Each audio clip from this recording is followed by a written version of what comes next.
आजकल बहुत सारे केसेस मेरे पास साइबर क्राइम्स के आ रहे हैं, जिसमें लोग बताते हैं कि उनके बैंक से बहुत सारे पैसे चले गए और उनको पता भी नहीं चला।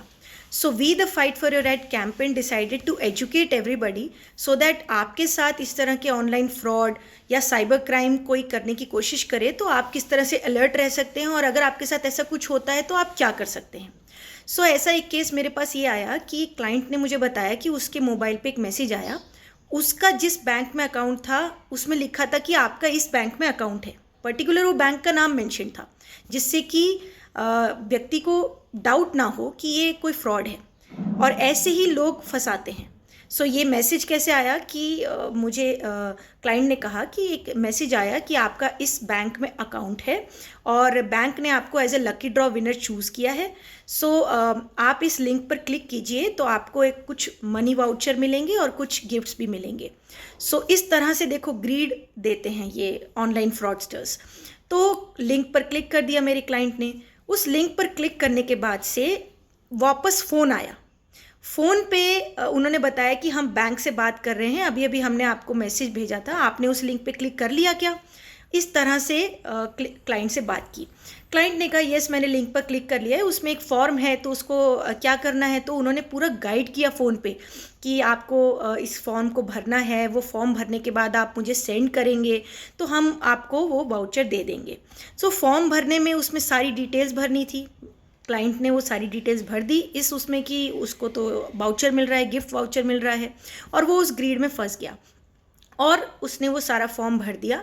उस फॉर्म में सारी चीज़ें बैंक की लिख दी, उसमें बैंक के डिटेल्स, डेबिट कार्ड की डिटेल्स, सब डिटेल्स भर दी। उसके बाद से फ़ोन पर ही उस व्यक्ति ने कहा कि आपको एक OTP आएगा, वो मुझे OTP सेंड कर देना। अब इस क्लाइंट को ये ध्यान नहीं रहा कि OTP कोई भी नहीं मांगता है बैंक। कोई भी बैंक आपसे OTP कभी नहीं मांगेगा, क्योंकि OTP क्या होता है। OTP अगर आप किसी को पेमेंट कर रहे हैं तो OTP भरा जाता है, पेमेंट लेने के लिए OTP नहीं मांगा जाता है। और यहाँ पे तो क्या बोला गया था कि आपको गिफ्ट मिलेगा। तो यहाँ पर क्लाइंट की ये गलती हो गई कि उसने ये ध्यान नहीं दिया कि OTP तो पेमेंट करने के लिए होता है, ये OTP क्यों मांग रहे हैं, और यहीं पर ये गलती हुई और OTP दे दिया क्लाइंट ने। जैसे ही OTP दिया उसके बाद से फ़ोन उन्होंने रख दिया कि हम थोड़ी देर में आपको वापस कॉल बैक करते हैं, अब हमारी सारी फॉर्मेलिटीज़ होने के बाद से। और इधर क्लाइंट के बैंक से बहुत सारे पैसे चले गए। सो देखिए यहाँ पर सबसे बड़ी गलती क्या हुई, ये जो बहुत लोग चूक कर जाते हैं कि OTP हमें कभी भी किसी के साथ शेयर नहीं करना चाहिए। OTP सिर्फ पेमेंट करने के लिए होता है, पेमेंट रिसीव करने के लिए नहीं होता है। और कोई भी बैंक आपसे कभी भी फ़ोन पर OTP नहीं मांग सकता है। आपका OTP, आपका CVV अगर कोई भी मांगता है तो आप अलर्ट हो जाइए कि ये ज़रूर कोई ना कोई फ्रॉडस्टर ही है जो आपके बैंक से बहुत सारे पैसे इमीडिएटली निकाल लेगा। इसी तरह एक और मेरे पास केस आया जिसमें क्लाइंट ने कहा कि उसके बैंक से कुछ बहुत स्मॉल अमाउंट 2-3 हज़ार का अमाउंट डेबिट हुआ, तो उसको पता नहीं था कि ये कैसे डेबिट हो गया। अभी उसने क्या किया इसमें कि गूगल पे जाके सर्च किया बैंक का नंबर, और गूगल पे कस्टमर केयर का नंबर सर्च करके कस्टमर केयर पे कॉल कर दिया।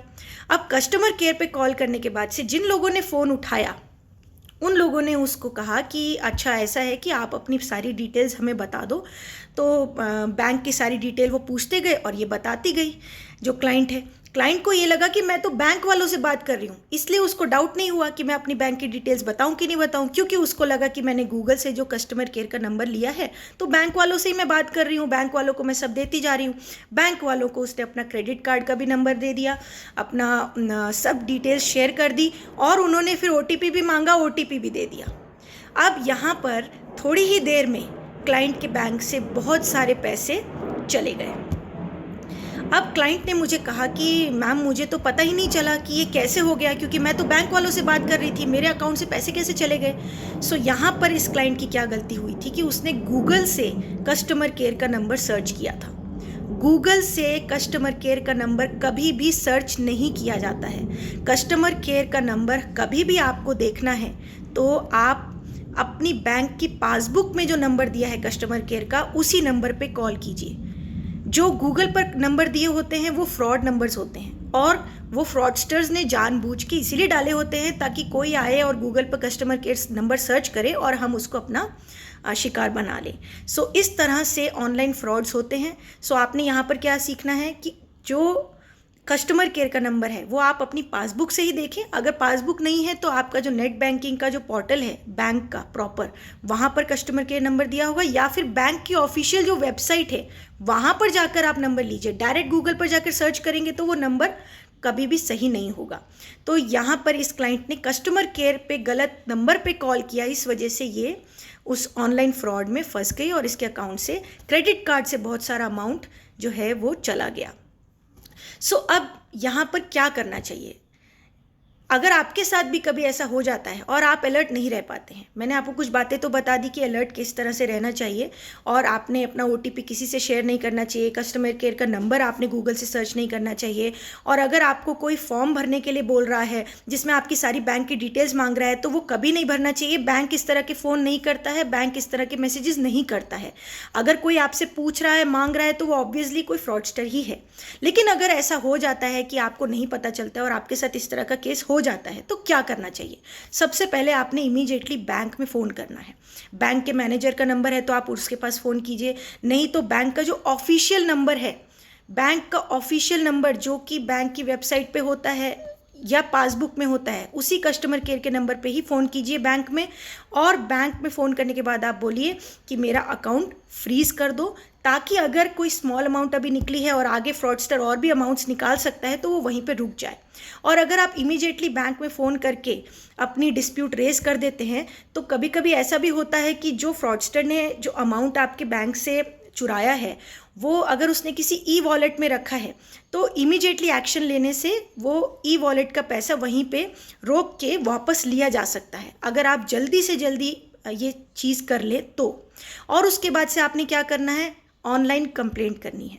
एक डिजिटल पोर्टल बनाया है गवर्नमेंट ने, www.cybercrime.gov.in।